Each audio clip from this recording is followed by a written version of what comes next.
very nice to be here. It's a very generous introduction, and I'm slightly intimidated this afternoon because I'm not a classroom teacher, as that introduction makes clear, and I don't wish to presume in anything that I'm saying this afternoon that I have the experience that the vast majority of you have here today, and I am in awe of you. I get to work with the students that come in after they've been in your classes, with the students who want to come and learn more about literature at university level. And that's where I engage with them, and it's a slightly different kind of process.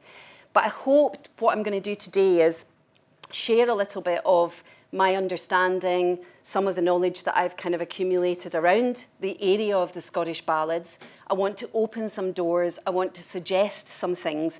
Some of these things might be wonderful and you can take them forward. And I apologise to previous students who might have heard some of this before.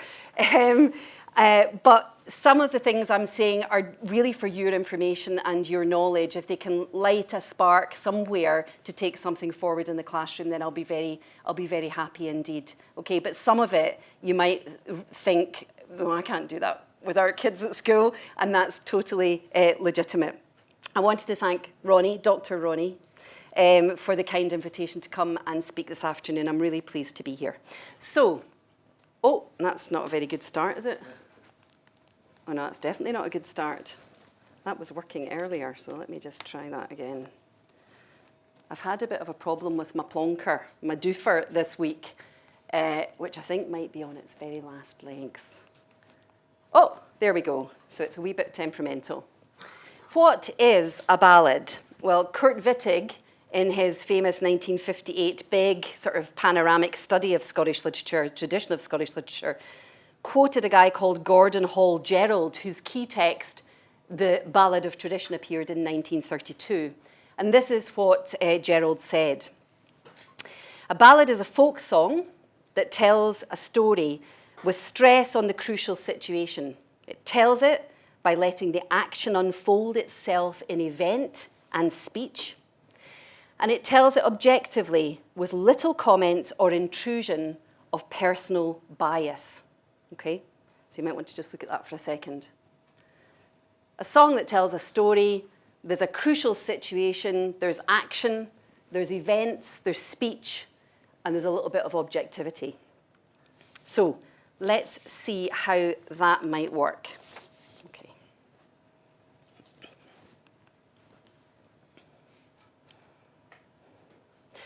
There was a lady within the north, her name it was Sarah. She was courted by 9 noblemen and a ploomin' lad frae Yarrow. As he gaed up yon high, high hill and down yon dancing narrow, 'twas there he met 9 armed men come to fecht wi' him on Yarrow. Now ye are come to fecht wi' me in the dowie dens o' Yarrow, but there's 9 o' you and but ye o' me, and it's nae unequal marrow. There's 9 o' you and but ye o' me, and it's nae unequal marrow. But I will fecht ye yen by yen in the dowie dens o' Yarrow. 3 he slew, and 3 withdrew, and 3 lay deadly wounded. But in behind came our brother George and pierced his body through. Now ye'll gang hame, my cruel friend, and tell your sister Sarah that her true love John lies dead and gone in the dowie dens o' Yarrow. As she gaed o'er yon high, high hill and down yon dancing narrow, 'twas there she spied her true love John, a bloody corpse in Yarrow. She washed his face and combed his hair, as oft she'd done afore. And she washed the red blood frae his wounds wi' muckle grief and sorrow. Her hair it was 3/4 lang, and the colour it was yellow. She's tied it round his middle sae sma', and carried him hame frae Yarrow. Oh, dochter dear, dry up your tears of sorrow, and I'll find to you some prettier man than the lad ye lost on Yarrow. Oh, ye may tak your 7 sons and wed them all tomorrow, but a fairer flower ne'er sprang in June than the lad I lost in Yarrow. Oh, mother dear, you'll mak my bed, you'll mak it soft and narrow, and there I'll lie, and thus I'll die, for the lad I lost in Yarrow. Her mother then did make her bed, she made it soft and narrow, and her tender heart it soon did break, and she died, for 'twas tomorrow.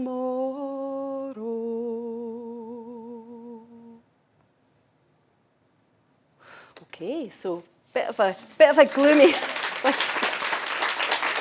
Thank you.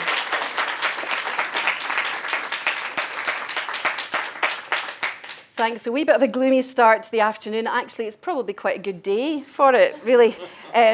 But it's a ballad not without its beauty either. That, of course, was the border ballad, The Dowie Dens of Yarrow. Many of you will already know it. It's one of the most famous of our Scottish ballads.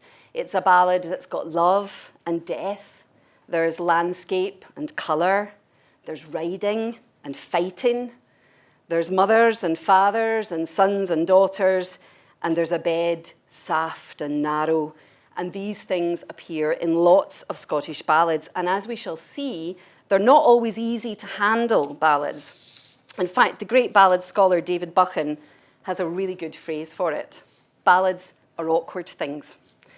It's a wee anecdote here. When I was a student here at Glasgow, I learned about ballads from the wonderful Douglas Gifford. So how lucky was I?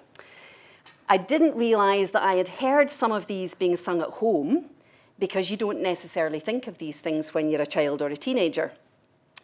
And I vividly remember one of Douglas's classes on the ballads, where we looked at one ballad in several different variant versions, and it was really complicated. It was a very difficult jigsaw puzzle, and it seemed to me as if we were trying to focus on a moving target. And I remember thinking at that point, well, I'm not doing these. That was it. Little did I think, of course, I'd end up working on songs and ballads as my own area of research interest, and that I would be teaching them to undergraduates or speaking to you about them today, because they remain for me awkward things. But nowadays, and the more I work on them and I see their influence in elements of our national literature and culture, I find them more and more fascinating and rewarding. And actually, after listening to all our speakers today so far, talking about themes, characters, topics, the ways in which we engage younger learners with Scottish literature in general, I think the ballads are a really good place for pulling a lot of these things together. So I might not have time to articulate all of those elements today, but I think you'll see them resonating as I talk with things we've already heard today. And as I said to you, I hope that some of the things I'm going to share you might be able to use in your own teaching practice. If we pause for a wee minute on that definition by Gerald, this kind of explanation of the sung story, I could, for example, give us a sense of the complexity of the term, because in the Oxford English Dictionary, there are numerous definitions for the word ballad. This is just a selection of them. A light, simple song of any kind. Specifically a sentimental or romantic composition, typically consisting of 2 or more verses sung to the same melody. You've just heard that. A lot more than 2 verses, only with light musical accompaniment. Or it might just be a popular, usually a narrative song, one celebrating or scurrilously attacking persons or institutions. One of the things I'm not going to talk about specifically today are political ballads, and there's a lot of them, and a very good way, actually, of engaging students and pupils with that kind of material. Or we might know the term ballad in jazz and popular music, a slow song, piece of music, specifically one with sentimental or romantic nature, like our power ballad. And some of the little comments that the Oxford English Dictionary gives are, what makes a ballad or a sentimental song? Well, it's the perfect wedding of words and music, as witness White Christmas. Or another one from 2005, the quotation is, they toured the world with other boy bands, tried not to sing naff, soppy ballads, sang naff, upbeat numbers instead. So, actually, even just the definition of the word ballad is sometimes a good place to start. The folk in your class might have an idea of what a ballad is. They've certainly heard something in terms of their popular music listening, which will be balladic in its content or in its essence. And we'll come back to that towards the end of what I'm going to say today. The etymology of the word goes right back to the 13th century. It's actually rooted in a French form, a song or lyric poem, usually with 3 strophes, all ending in the same refrain. Okay, so I'm going to point some of these things out to you shortly. Quite often used for dancing or singing to, and there are numerous iterations of the etymology of that word from the 13th century onwards and across all European nations. And Scotland is clearly one of them, because both our ballad scholar David Buchan, who I've mentioned, and also the great Emily Lyle and her editions out on the table of books out there, suggest that our own ballads probably date back to the 13th century too. For example, Sir Patrick Spence, The King Sits in Dunfermline Tune, is that fabulous first line, is one of our wonderful sea ballads with lots of historic connections to Norway, which dates from that period. And of course, one of our most famous fairy ballads, Thomas the Rhymer, features a protagonist, Thomas of Ercildoune, who we know dates back also to the 13th century. For me, there are many reasons why the ballads are relevant to our learning today. First of all, as I hope I've just demonstrated, the ballads are a multimedia form. So I sang the Dowie Dens to you, so you were listening to the text. I could have projected the words up so that you could have watched them while you were listening. It's perfectly legitimate to do that. But sometimes for me, that distracts from the experience of listening to that ballad in performance. Instead, I showed you a Victorian painting by Noel Payton, inspired by the ballad. I might also have shown you the opening pages of an orchestral score for a big orchestral work by Greenock-born Hamish McCunn from about the same time as the painting I showed you. The Victorians loved the ballads. And in this sense, I think the ballads are a 360-degree experience. They are literary pieces. We're going to look at them as texts on their own, and it's very legitimate to do that. There's lots of useful things we can do with that. But they are created, they are meant to be performed, to be listened to be experienced as part of a live process. And this orality and orality, so orality with an O and orality with an AU, is, I think, an immediate attraction to younger learners and getting them into the world of ballads, because we live, of course, in a multimedia era. And I think it's, in many ways, and I hope I'll show this, it's really easy for us to access the ballads now, to open up the histories behind them, to facilitate all of that, because we live in a digital age ourselves. And there's some really fantastic resources that I'll share with you. So that's one reason. It's a multimedia performance-based form, and I think that's really attractive. Secondly, our ballads are often referring to places, to parts of the nation of Scotland. So depending where you are in the country, you will doubtless have a ballad or a range of ballads that have some local or geographical reference. And that includes ballads in the Gaelic language, which I don't sadly have yet, but there are many, many ballads in Gaelic too. As well as locality, ballads often comment directly on historical figures or events. So there's a connection here with finding out about your past locally, regionally, and nationally. And there may be good opportunities here to work with colleagues across other subjects. So history and English, for example, and there's obviously music in there. Choosing a ballad from a particular area that perhaps has relevance to the school that you work in, looking at the history of that ballad alongside the literary response and performances of that ballad. As my friend and colleague Sarah Dunnigan has said in her Scott note, which I'll come back to at the end, like the still flourishing genre of political protest song, ballads could be composed within a community to express disquiet or unease. Poetry and music, when combined, can enshrine cultural memory and social solidarity. The historical ballads therefore offered people a way of comprehending the past, and they permit us to enter into the shadowlands of the past by rendering it vivid and immediate, and thereby more understandable. So if we want to engage our pupils and students in the past, there are numerous interesting ways of doing that, and the ballads is certainly one of them.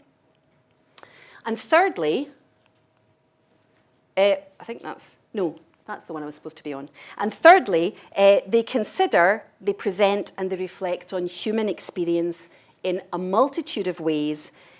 Often the stories of the ballads that engage with difficult experiences or social challenges, and sometimes they do this by use of the supernatural. And I'm thinking here of that wonderful novel you were talking about the Shadowlands earlier on, Maureen. They find ways, the ballads find ways of addressing really complicated or difficult situations: illegitimate pregnancy, infanticide, the death of one's children, the death of family members who've got, sons who've gone off to war. Very often difficult situations for the individual or for the community, and they find ways of opening up these and exploring these topics in a kind of slightly different way. Fantasy is in there. Ballads very often include selkies, ghosts, fairies, witches, devils, brownies, even the metamorphosis of humans to animals and vice versa. Supernatural forces are part, of course, of our national storytelling culture. We know about them through Scottish fairy tales, through short stories by Hogg and others that we've mentioned already today, even in works of longer fiction, and they're very central to ballad tradition too. So nearly always they're addressing some kind of difficult social or human experience. So if we come back to the Dowie Dens, I wanted to just focus on this a little bit to start exploring this idea of ballad history, first of all. This is a border ballad, the Yarrow being one of the beautiful glens in the Borders, not far from where significant ballad collectors James Hogg and Walter Scott lived for much of their lives. We've heard a wee bit about Scott already today. So we might pause and talk a little bit about that. But how did a ballad come to be? It's a very good question. Often we don't have authors of the ballads. Anonymous is a very powerful concept to think about and to explore, because the creation of a ballad is very much a community creative process. Most ballads have an oral beginning. In other words, somebody generates the story or the ballad, and in performance, the community listens to that ballad and contributes to it. So I often tell my students when I teach ballads at Glasgow that I could sing that ballad again now, or I could sing it out in the hall while we had a cup of coffee, and it would be an entirely different feel. The audience would be the same. I would be the same. I probably wouldn't sing it exactly the way I just sang it. It would be a different acoustic. We might feel different at that time of the day or night or whenever it's performed. okay? And I might forget my words. That's why I had them in front of me. I might forget my words, so I might change the order of things that happen in the ballad. Or I might go round and round the same stanza a few times because I get stuck and my memory, loses me on the way. So they're always changing. And somebody else might say, oh, I heard a version of that ballad and she goes off down the lane with him and she doesn't come back for 2 days. And that then gets wound into the ballad. And again, we develop these different kinds of stories around, these storylines all around the same kind of process. So the ballad transmits and transmutes, and we end up with these multiple variants, okay? So ballads are living texts. And I think that's a really exciting concept, actually, to engage with students. Behind, you can see the wonderful figure of Jeannie Robertson, one of our great ballad singers who was captured orally in the 20th century. On the right, you can see an old early 19th century print of a street ballad singer. And they're doing exactly the same thing, aren't they, across time. If ballads are living texts, and we pause and look at a printed ballad or we listen to a particular version of one, then we are literally stopping the clock. That's me and my holidays. Stopping the clock. We are... Various ballad scholars and ethnomusicologists call it different things: pinning the butterfly to the board, freezing the bird in flight, taking a snapshot of something that just seconds later will be a different picture altogether, okay? So that's an interesting thing too, stopping something and thinking about it just in that moment. It's not a text that maybe is going to be the same forever. Is quite an interesting thing to think about. Ballad form is very simple. Most commonly used is the quatrain or a 4-line stanza. You can see that there. This is the beginning of the Dowie Dens that I sang, which is one of the child versions. It's most often used with a very simple rhyming scheme. Here it's an ABCB here, isn't it? It can be AABB. It can be, any combination really of that particular format. Repetition is really important. So in the Dowie Dens, Yara appears something like 50 times. And actually you would think, oh, this is really poor. Do you know, if you got that from a student and that was a piece of creative writing, you would say, right, come on now. You're having me on, you're using that, that word far too often. But as you can see in performance of the ballad, it's incredibly powerful that is the constant refrain of that ballad, okay, that just about every stanza ends with that word, okay? Sometimes it can be an 8-line stanza with a refrain. Sometimes you can tag on a little 2-line chorus at the end of the 4 lines so that the people who are listening can actually engage in performing the ballad with you. And you can hear lots of examples of that online. So this is a form, a poetic form, that is really easily replicated. So a challenge can be, right, let's us write a ballad. Let's see what we can do. What would the subject of the ballad be? We're going to write it in a 4-line stanza. What rhyming scheme are we going to have? What kinds of images would we like to include?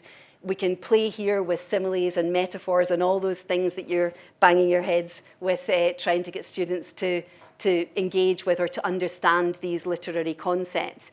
Colours can be used. They're very important in the ballads. Numbers are very important in the ballads. We'll see a wee suggestion of that. And you've heard them as part of the Dowie Dens.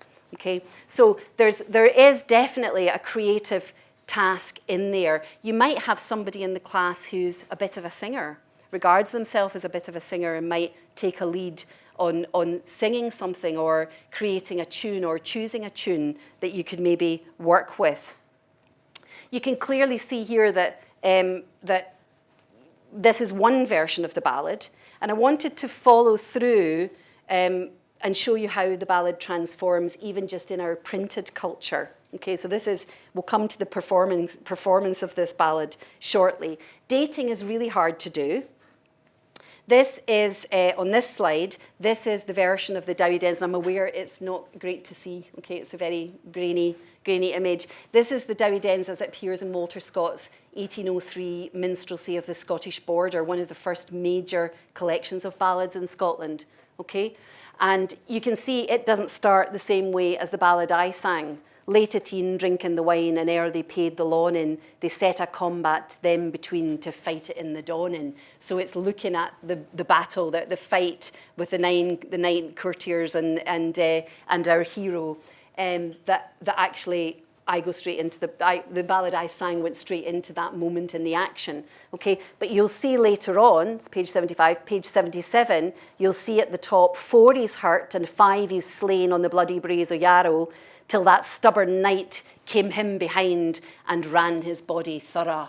Okay, so again, it's the same story, it's just represented in a slightly different way in the ballad that I sang. And Scott goes on in his editorial notes to the ballad to tell us, it's very hard to read this here, but to tell us that this ballad, which is a very great favourite among the inhabitants of Ettrick Forest, is universally believed to be founded in fact and is therefore placed among the historical ballads that he's presenting. The editor found it easy to collect a variety of copies, but very difficult indeed to select from them the one that he's going to include here. Okay, so this is a ballad that is regularly sung in the Borders at the beginning of the 19th century, and Scott's note tells us that. It then goes on to tell us who he thinks the hero is and who he thinks the families are that are involved in this particular ballad. Okay, and that story and bits of that story will then appear in later versions.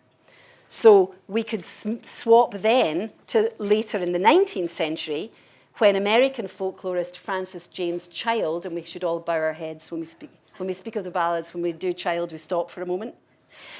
When he collected the English and Scottish popular ballads in multiple volumes, he included the Dowie Dens with some of that information that Walter Scott had included many decades before. But he, rather than choosing one version of the ballad that he hears, actually includes 16 versions of the ballad. Okay, so you can understand as an undergraduate, this is where I said, I'm out. And around the same time as him, as Child, our Scottish ballad collectors, Gavin Gregg and the Reverend James Bruce Duncan of Linturk, who has the best title of anyone I'm mentioning today, collected the most amazing body of ballads in Scotland, ballads and songs, a new edition of which was completed eventually in 2002, and there's 8 volumes, something like 2,000 songs in this collection. Okay, there's some fantastic online resources about the Greg Duncan collection, and you can see numerous ballads from the Northeast.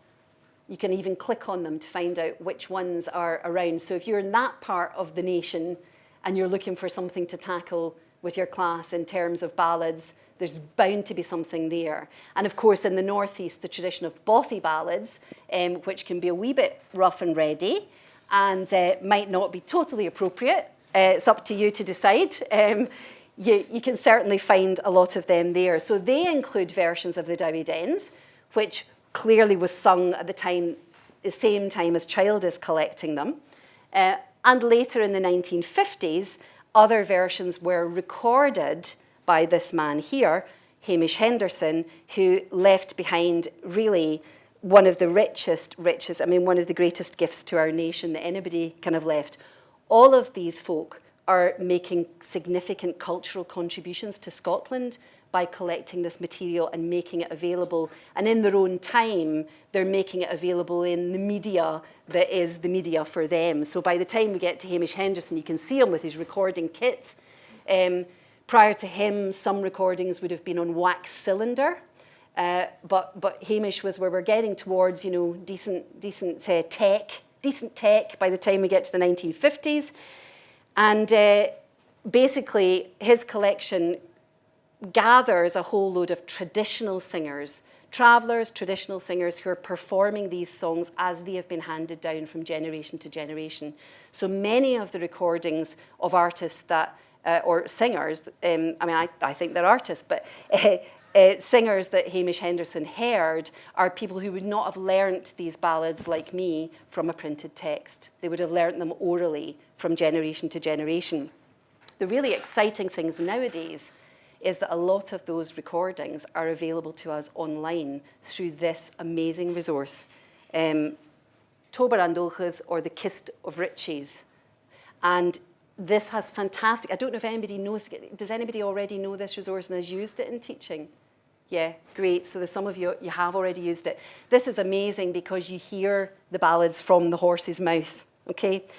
And I did search for the Dowie Dens in here, there are 52 recordings of the Dowie Dens or ballads related to that story on this resource alone, okay? And that's from the recordings by singers like Davy Stewart that Hamish Henderson recorded in the 1950s, Ewan MacColl's famous recording. Most of these child ballads can be found in amazing recordings by Ewan MacColl, also in the 1950s through to Betsy White in the late 1980s. It's a great resource to work with, okay? And there's some stories, some other things on there. You get the tunes, you get some background, and you get more information about some of these amazing singers, many of whom are women. Okay, I'm going to come back to women later. And I even found, not on that resource, but on working on the Dowie Dens for today, a really lovely 1964 recording of this by Joni Mitchell. Really young Joni Mitchell in Yorkville, Toronto, on the 21st of October 1964, and she introduces it as an old Scottish thing called Yarra. And she makes a lot of Yarra at the end of every verse. So the history or the timeline of a ballad throws up some really interesting textual changes and some different ways of telling the same story, but it also draws our attention to the ways in which ballads are collected and notated or captured, how they change, how they're performed across times. And that's just by focusing on one particular ballad. Okay, so there's a really nice lesson in there if you're doing something that relates to a sort of historical timeline and you're wanting to compare and contrast. Now, I've got too little time today to deep dive into many ballads, and in an ideal world, I would also be jumping about the country a little bit. So I would really like to have spoken about the Orkneys and spent a bit of time on the ballad The Great Selkie of Sulskerrie, a ballad in which human form turns into a seal, a ballad deeply rooted in ancient Orcadian culture about love and loss, replayed many times in children's illustrated storybooks, in plays, in the writing of George Mackay Brown, both in his story The Island of the Women and also in the Ballad of the Lady Odivere, which is part of the ballad singer right at the middle of his Orkney tapestry, which is a really great, I would love to have a reenactment of that chapter of the Orkney tapestry because it would make a wonderful theatrical event. But that song would make that ballad would make a really good case study too. But I want to stay in the borders for the other ballad I'm going to talk about today before finishing off with some examples, some ideas that I have and some examples that might be useful. And Tam Lin is the ballad I'm interested in. It's a ballad, and I'm interested in it particularly, I'll come clean with you, because one of our final year students is doing her dissertation on Tam Lin and I'm supervising it. And I'm using her passion and enthusiasm actually as a reason to raise it with you today. I don't know how many of you know the story of Tam Lin or the Ballad of Tam Lin. Quite a few probably do. But the ballad features a really feisty young woman called Janet who defies her father's advice not to visit the Green Wood at Carter Hall, but she goes anyway. And she meets the attractive figure of Tam Lin and she falls in love with him. And in most versions of the ballad, she then realises that she's pregnant with his child. So don't go into the Green Wood unless that's what you want, I think is the answer. Whether Tam is in love with her or whether he's just manipulating her for his own ends is up to us to decide. The rub of the matter is that Tam is in fact enchanted. He's under a fairy spell, having fallen from his horse in a riding accident, and he's been living in the fairy world as a result of the fairy queen's glamourie, as it's called in the fairy world. So he's enchanted by her. He's worried that after his 7-year stay in fairyland, he may be facing a life in hell, and he knows he can only return to his mortal state if Janet is willing to help him. And she must do this by waiting in the Green Wood at midnight on Halloween when the fairy troupe will ride through the forest. She knows which horse he's going to be on because he describes it to her. She must grab hold of him, through his metamorphosis into various horrible things, see picture on right of slide, including a red-hot poker. I'm not quite sure about, I mean, we can maybe talk about that another time, and animal forms such as a serpent, a bear, a lion. They vary depending on which version of the ballad you're looking at. And finally, in Burns's version of the ballad, it's one of the only, in fact, I think it is the only ballad that Burns actually handles. Burns writes all these and plays around with all these hundreds of songs. Tamlin is the only ballad version by Burns that we have.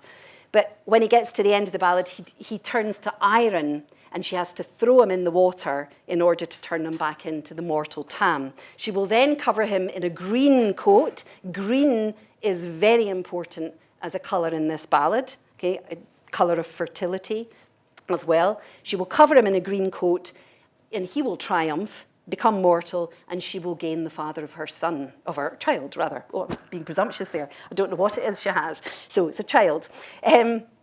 My students' love of this ballad and her wish to work on it, she's a North American student, she wants to work on this ballad in the context of female agency in the figure of Janet, okay? And she feels this story has much to tell us in current times. But her interest in the ballad arises from two novels, okay? Which obviously Maureen knows. Neither of them are Scottish. The first is Pamela Dean's novel, Tamlin.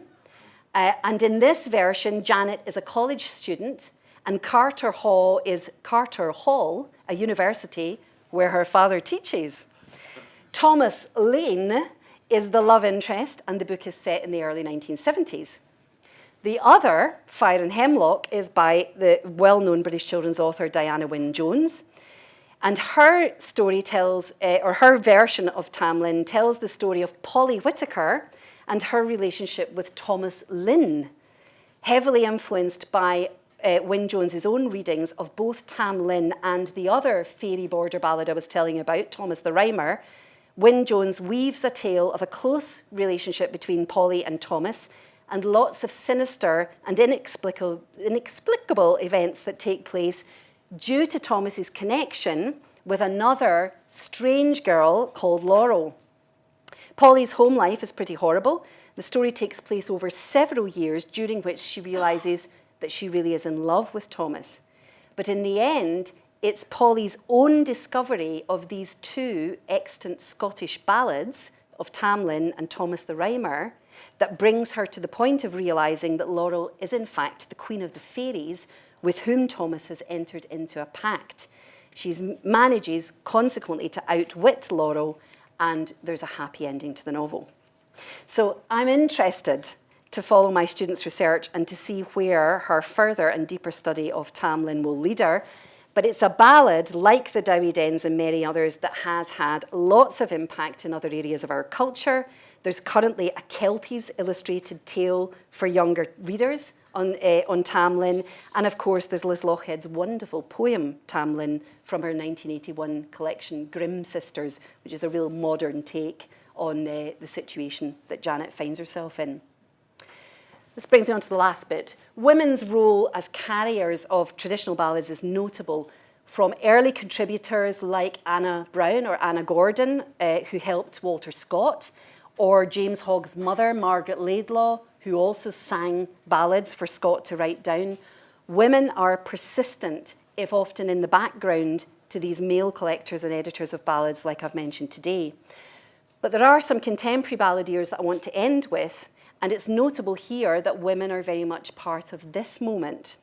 So I've often thought that Katie Tunstall's song, The Big Black Horse and the Cherry Tree, is really a modern day ballad. And a closer inspection makes me even more convinced. So she says herself of this song, Black Horse and the Cherry Tree is inspired by old blues, Nashville psycho hillbillies, and hazy memories. It tells the story of finding yourself lost on your path, and a choice has to be made. It's about gambling, fate, listening to your heart, and having the strength to fight the darkness that's always willing to carry you off. Okay, so again, we could pause on any of these ballads I've talked about and raise some of those issues. They're very timeless issues. And there's the first verse and the chorus of Black Horse and the Cherry Tree. So you can see, if you actually just take a wee deep dive into it, that it's an 8-line, it's an octave. It's got woohoo, woohoo in between, okay? But it's got a lovely little rhyming scheme, talking, walking, tree, me, and then it has a lovely join-in refrain at the end, okay? So it's actually a ballad. It's really a modern ballad, okay? And this will be a song that our younger listeners might prefer to start with before they go back and listen to a scratchy old 1950s traditional singer sing a ballad in a really autistic way in that sense, okay? When you were talking, Helen, about the Angel's Share and some of the language in it, one of the other slides, and I removed it and now I'm sorry I did, was a slide about a documentary with Aidan Moffat, former frontman of Arab Strap, who goes to meet and spends time with the ballad singer Sheila Stewart. And he's trying to sing these older songs and update them and put them into his own language in his own moment. And she is virulently against it. And the two of them have this wonderful respect. And it was actually my son who's in his early 20s, who told me about this because he'd watched it as part of his anthropology course. And it's full of really, really bad language. So I had it up and then I thought, I think that's maybe not really appropriate for school. But actually, it is a really fascinating watch because it brings a modern day artist together with that older generation of traditional ballad singer. And it visits a lot of songs, including a song like Wild Mountain Thyme, which actually we sing in a public scenario nowadays and which all our kids know. All our kids know, and they certainly, if they don't know it, their grands know it or their parents know it. So there's a lovely familial connection with that song. So I'm sorry I didn't leave that slide in now. Anyway, there we go. The other person who I hugely admire for her handling of ballads is Corinne Polwart. She recorded beautiful Dowie Dens of Yarrow on this album, Fairest Floor. But her A Pocket Full of Wind Resistance, this wonderful one-woman show that she created, just in 2016 and toured, is a really beautiful meditation on motherhood, on nature. It's very, very prevalent to things that are in our culture and much discussed and thought about now. And it's all weaving together existing ballads, traditional ballads. It's a really interesting, perhaps for older learners at school rather than younger ones, but certainly worthwhile thinking about. The person who advised her on that was David Gregg, and of course his Strange Undoing of Prudentia Hart is all based on the ballads. It features ballad characters, and its wonderful protagonist is a ballad researcher. So in fact, that's a text we do with our level ones. We do wind resistance with our honours students, but there's a lovely way in which you can see ballads making their way still through various elements of our Scottish literary culture. Okay, so I hope I've shown some ways in which you can use some of these resources. I hope I've maybe expanded your knowledge a wee bit just of the Scottish ballads. But I wanted to end by drawing your attention to the existing Scott notes on this, which is by Sarah Dunnigan. It's absolutely wonderful. So if you were wanting to start to do anything with ballads, this is where to start. And Sarah, this final paragraph here, I just felt she said better really what I've been trying to say. As readers and interpreters of Scottish literature, we're not the original and intended audience of the ballads. The fact that they've fallen into our hands now between the pages of a book should not cloud the fact that they were primarily created for enjoyment and entertainment within communities historically stretching back to the medieval period and geographically extending from Orkney and Shetland to the north to the borders in the south. They've travelled beyond Scotland too. This is another element I don't have time to talk about, but one you might be interested in. Carried by Scottish immigrants to be preserved and also reworked within cultures and communities in America, Canada and elsewhere. American country music, and we've just seen that with Katie Tunstall, has roots in the folk music and storytelling traditions of the Scottish and Irish émigré ballad culture. And in that sense, ballads are always nearer to us than we think. More than that, they're a living tradition. There's something both moving and enriching about our ability to interpret, analyse, and to use Jeannie Robertson's words, to make live ballads, which were once upon a time flourished in the house of the storyteller. Okay, thank you very much for listening.